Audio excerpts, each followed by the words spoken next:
So we're answering questions people have submitted through the JD for Mayor Facebook page. Let's have a look, see. So Simon asks, what do you think of the rumoured green congestion zone charges on the Tyne Bridge, Western Bypass and Coast Road? Well, I'm a Newcastle City Councillor and I know some of the details behind this, and the main problem is that the government, or the government's operating body called JACU, has set these parameters that are really quite artificial. They're about fixing a specific problem to do with nitrous oxides in the air. They are not interested necessarily in fixing broader transport issues. So there's some very technical work needs to be done, and you can look at that on the council's websites. My opinion though is we should be investing this into more sustainable transport in general. We need to significantly improve park and ride. Why we don't already have a joint ticketing system so that you can get your ticket from one bus provider to another bus provider. For the metro, for the people can be riding on bikes as well. Great source of transport. So there's these sorts of approaches need to be taken seriously, and improving our cycling infrastructure. So that's what I would really want to see happening on the congestion zone charge. There is a problem with some of the congestion zone parameters that the government set, is that if you own a very expensive new car, then you actually might escape that charge despite the fact that your car is polluting just as much as other cars. So that's something that I think we need to take very seriously and make sure that these charges don't just apply to public transport and taxis. I have a question from Chris, and it's about the village of Wylam and about community assets. I've just been speaking to some people from that area, and there's going to be another little video about it, but in short, the answer to Chris's question is, why aren't we using community buildings to develop local communities? Absolutely, that's what community wealth building is. That's the platform I'm standing on. People in these communities, they spend their money. We all are buying goods and services. We should be buying them from local community businesses and then making sure that money goes back into the communities. But that needs the support of the mayor, all local authorities, to be doing a proper community wealth building structure. So the barrier to a lot of these things is getting the finance in the first place. Not the money for the running costs, but to be able to deal with the setup costs. So if we can have a cooperative development bank to support community projects, that massively increases the ability and the speed with which we can set these things up. Because like I say, the money's already there, but our financial system is broken, and that's what we need to fix. Siobhan asks, how will you advocate for the very isolated Northumberland villages and communities that struggle with virtually no public transport, mains gas, regular power outages, extreme weather and difficult access to all services and employment opportunities?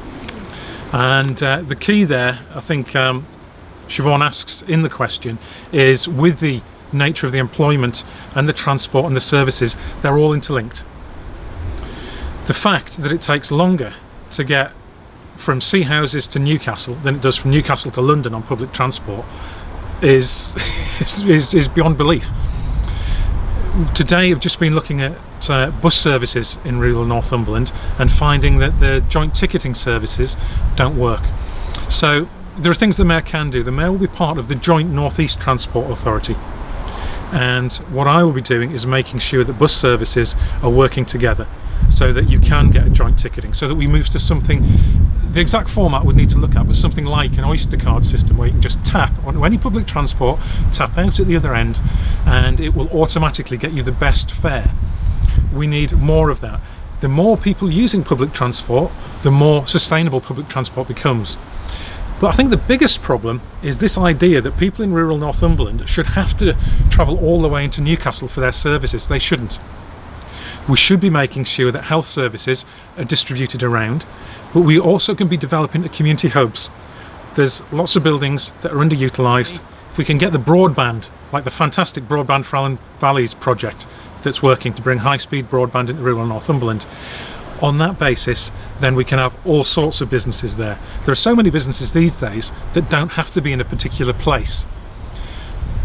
If we can make it feasible for these businesses to be in rural areas, you get enough employment. We get our anchor institutions, the public service money that we're already spending, and we get them to be distributed into local places. Then there is enough of a basis there for the small businesses to have that critical mass to work. Then you have employment, then you have young people and older people with skills and talents staying in these places, and we get sustainable communities. This works in other places. We just need to make sure that we've got someone here who takes it seriously and who believes in this model. So Craig Berkey asks, what do you think your relationship with Gateshead will be? Will it be a partnership or more of a rivalry? I have an excellent relationship with the Gateshead councillors, and I think actually some of the work that Gateshead is doing is leading the way. There's some terrific projects that I know that Catherine Donovan's leading on to do with food poverty, and Martin Gannon, the leader of the council. Full respect, they're putting aside a significant amount of their reserves into dealing with food poverty, and I think that actually is a bit of a trailblazer. The North of Tyne mayor is a little bit artificial. You know, if you think about why should we draw this arbitrary dividing line through the River Tyne when Gateshead and Newcastle are so close to each other. Yeah, it will be a partnership. It's important that the people of Gateshead and South Tyneside, that they make their own decision about do they want to be part of a combined authority, and they're not bulldozed into it by central government. But I would certainly, whether they want to join that authority or not, actually yes, joint working is essential, and we can do that through the local enterprise partnerships in terms of setting up business and economic regeneration, and through the joint transport authority, which encompasses the northeast, the metro area of Nexus, and the whole new North of Tyne authority.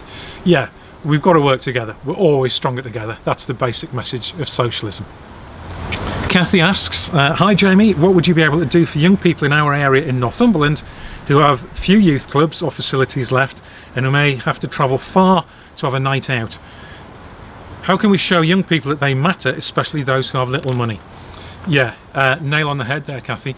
Employment opportunities, if you live in a rural area, are very, very difficult. Some of the questions I've already answered about community wealth building are the way to address this.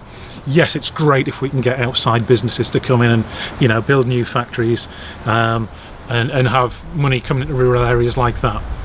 That is a very difficult process, and I'm going to be working hard on that, but we've got things we can already do. The people in rural areas already spend money. We have to create local nets, if you like, to catch this money so that it is spent in local communities, and we do that by partnering with the public services that are already around. And some of the radical plans that I have to bring in community housing co-ops, so that rather than when people are buying their houses, it disappearing off into distant banks, all their mortgages payments, for every pound you spend on a mortgage, even if you can afford the deposit and get a decent rate, you're spending another 60p on interest, and that just disappears off. If we can capture that with community banking, then we can sponsor these things. And if we can use community housing cooperatives, so that rather than people paying their money into private landlords and that money disappearing away, some private landlords are small landlords who do take their social responsibility seriously. Unfortunately, there's not enough of them. So if we have cooperative housing, the profits from that can actually be used to fund things like community work and youth work and create the spaces.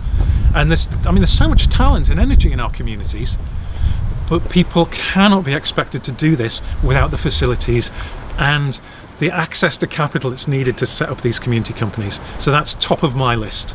Yes, elect me and we will get this fixed, Kathy. Thank you.